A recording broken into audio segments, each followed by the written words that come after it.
What's going on, guys? Welcome to Rabbit's Used Cars. Damn it, I've done it again. I didn't do it one time today, but I did it twice. I'm not talking about bowel movements. Buying damn Patina trucks. You know, what is it? The problem with Patina, you think I'd practice what I preach, but I can't do it. I can't stop buying Chevrolet trucks. I love them. I like them rough. I like them slick. I like them. I feel like I'm like the cat in the hat. You know, it's funny. What we got here is a fine example of perfect Patina. And I know what you're saying. Perfect Patina, you got to think about it. It took 60 years to make something look this shitty.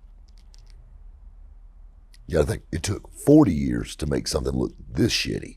60 makes me feel better about getting old because this thing is badass. I love the look. You can have a lot of fun. I know I rag the Patina guys hard, but when you own one of the nicest C10s in the country, you kind of got to do that. And I'll be honest with you, I own them all, so it doesn't really matter. So I can talk shit on both sides. These trucks definitely have a place. And I like them for the sheer fact, this truck got dropped off in the rain today. We haven't washed it. We haven't wiped it down with quick detailer. We haven't done anything to it. You know why? Because it's Patina. You don't have to. I mean, this thing literally, unless I run into the asset of a manure truck, it's ready to go. Like, it's perfect, just like it is. Perfectly imperfect. Speaking of that, we're not talking about Lane Bryant. You know, these truck drivers have always been popular. You know, the AD body style. Rob, that ain't no C10. No, sir, that's not a C10. This is way before C10s. This was called an AD truck. This is a 1949, but this body style came out in 1947. AD, what's that stand for? Advanced Design. You got to understand, these were the first trucks that they really put style in. And I mean, you look at some of the early 40s Chevrolet trucks, and there was some nicer ones, but the majority of them, they're utility. They were trucks, and you know they put all their design efforts and all the chrome and the pretty stuff on the cars.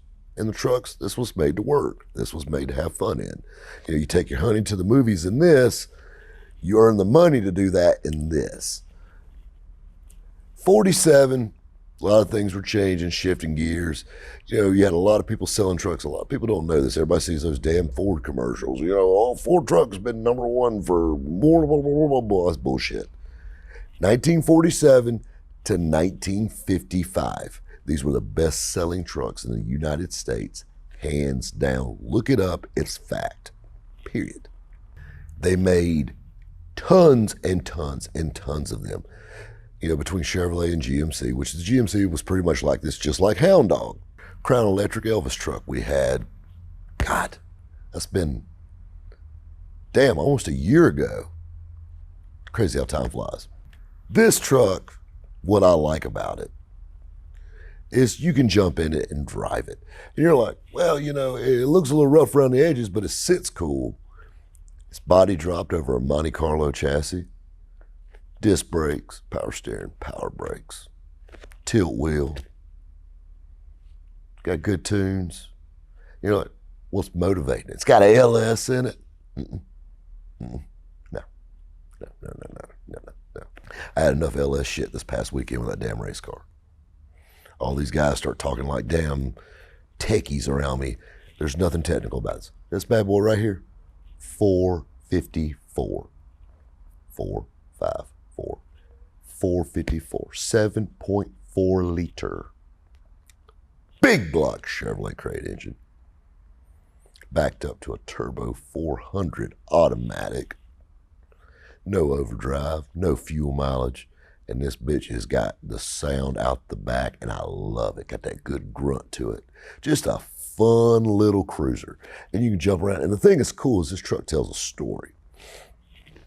You can barely make it out the doors. And I'll get Matt, the camera guy, douchebag, to come over here and get some better shots of it.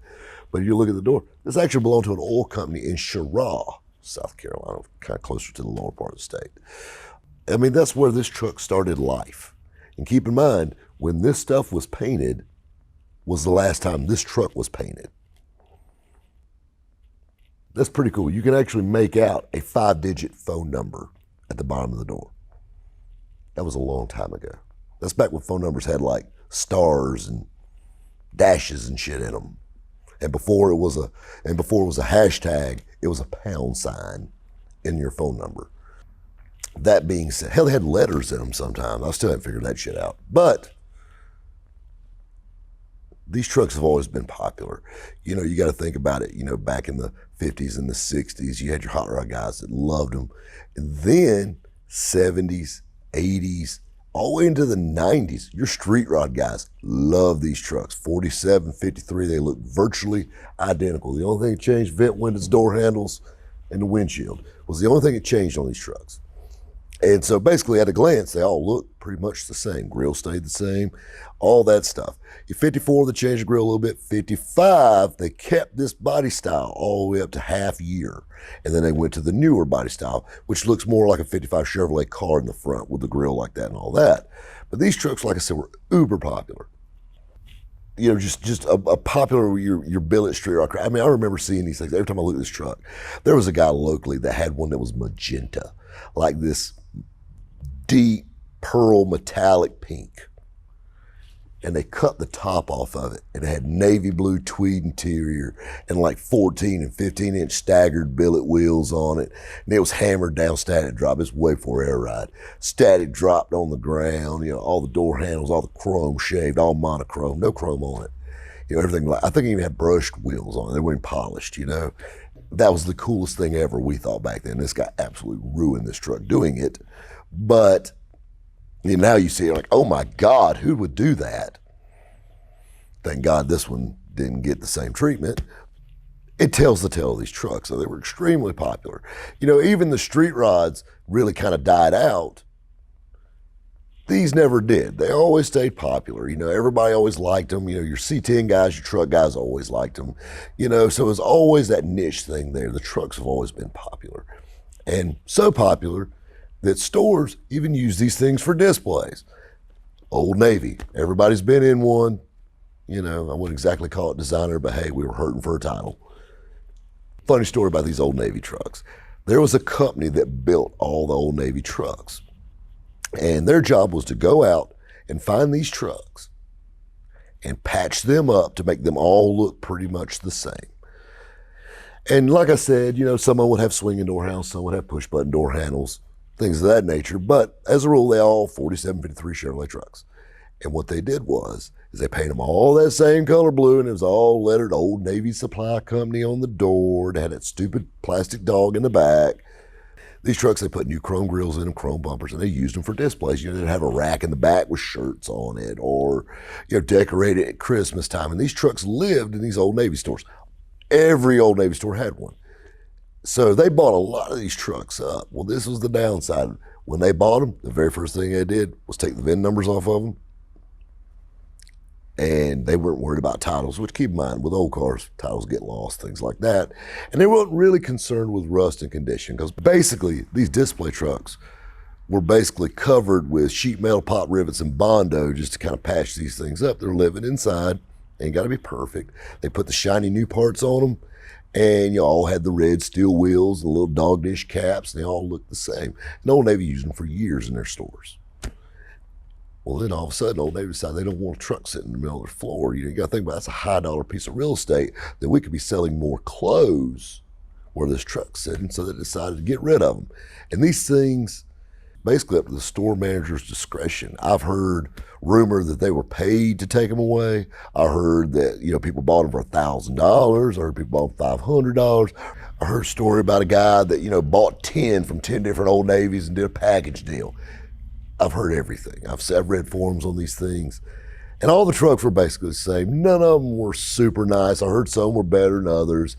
Everybody hears the unicorn story. Oh, it had a perfect body on it. It lived its life as an Old Navy display truck. Truth of the matter is, when they bought these trucks, they actually had a cap. You got to think about it. Companies that go out and buy these trucks and display items are the same people that buy like the collectibles for Cracker Barrel, you know, and things like that. They have a certain budget. and they know what they're looking for, so they're only going to spend so much. So most of the trucks really were not that great. I mean, I know some were probably better than others, depending on the area they found it. Most of them I've seen were pretty much destined to be a display anyway. You know, they drug them out of fields, pulled motor transmissions out of them, like I said, killed the vent plates off of them, and they wanted that just all uniform look. You know, they didn't weld patch panels in them. These things were literally patched up at best. And they delivered them to the stores. And a lot of them got put in the stores before they were done. Well, there's a reason why they did that. If you ever try to roll this bad boy through a set of double doors, it's not going to fit. This old bitch got wide hips. Well, that was a problem. How do you get it out of the store? And I have heard a story about guys cutting these trucks up with battery-powered sawzalls in the store after hours to get these things out. They said, you can't take the doors off the hinges, but as long as we can open both doors and you can get it out, you can have it. And I've actually heard that story a few times. Now, our local Old Navy here, the truck actually got built and put on the road. Now, one, they put a VIN plate on it, which you can get a South Carolina issued VIN number for it. They actually fixed the truck, but they put it back like an Old Navy truck. And they put it on an S10 chassis. Frame was all hacked up in anyway. They put it on the S10 chassis and built a cool little truck out of it. And it was kind of neat. You know, it's like, oh, hell, look, it's that Old Navy display truck riding around, slammed on air ride. Killer had a little LS in it. But they actually drove that truck straight out. Like, it fit through the doors there. So I'm guessing some Old Navies had smaller doors than others or wherever it was or whatnot. You got to think about it, some of these were even in malls. So can you imagine sneaking a 49 Chevrolet truck out of the mall? Or getting, I'm sure they got a back door or something, but still, even that, getting it off a loading dock. I mean, I guess you get a rollback, but even then, I don't know. You know, there's a lot of ifs and ands with that, but these trucks, there for a while, they were literally peppered all over Craigslist. And, you know, everybody and their brother was selling them $20,000, $1,500 as a rule. Glorified rollers, and when I say roller, I use that in the loosest sense of the term. They actually, most of them didn't even roll well. And most of them needed chassis or chassis work. And, you know, they didn't patch frames or anything like that. Basically, if it held itself up, it went. You know, that was kind of neat to see that. But you got to think about the hundreds of these trucks. They got patched up and used for displays. And I heard a lot of guys using them. You know, they said they put fiberglass fenders on them on some of them because the fenders were so rough. Cab corners and rockers and floorboards were a total joke. It was 10 in them. And then some of them, like I said, you heard that were absolutely perfect, which I highly doubt. But, you know, that's the cool thing about these trucks, you know, is a younger person could see this truck and they're like, hey, I remember that truck from Old Navy. You know, that's where I got them ill-fitting, cheap-ass jeans. You know, that's where I got that sweater that after you wash it one time, you know, it fits a Barbie doll. That's a cool thing about these trucks. I think that made them popular again. And now your Patina crowd's done jumped on board. You know, and everybody's out there with their Scotch-Brite and sandpaper and trying to make them aged and, you know, make them look rough. And then you got some guys that drug them out of the woods. And then you got some that are the real deal. This truck worked, got parked, then got hot rodded. That's what makes it cool, is it tells its story. I mean, it's still, like I said, you can still see it on the door. You can still, you know, it's just an old school truck and it's got that cool vibe, you know, and it's going to get attention no matter where it goes. And I live to talk trash, you know, and I never forget, I was at a large show. Matter of fact, I was there with a dime piece. And we're sitting there and, you know, there's this Patina truck and it was really rough. It was a rusty, like, need a tetanus shot kind of rusty. And they were crowded around it, I guess, to see if this piece of shit actually moves, you know, but you know, everybody's crowded around it. And my buddy comes up and goes, I wonder why everybody's looking at that. I said, flies are drawing shit, bud. And this isn't shit, though. This is cool. This is a little history, a little patina. This old girl stood the test of time, you know. She's got some war wounds on the way, but hey, so's this face. Guys, we'll catch you next time at Rabbit's Used Cars.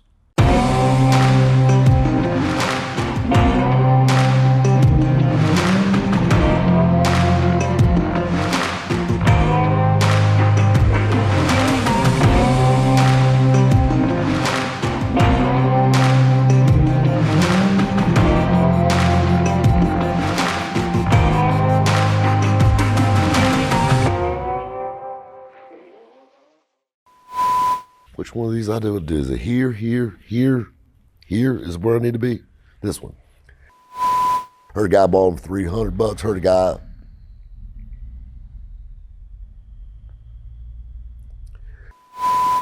Damn.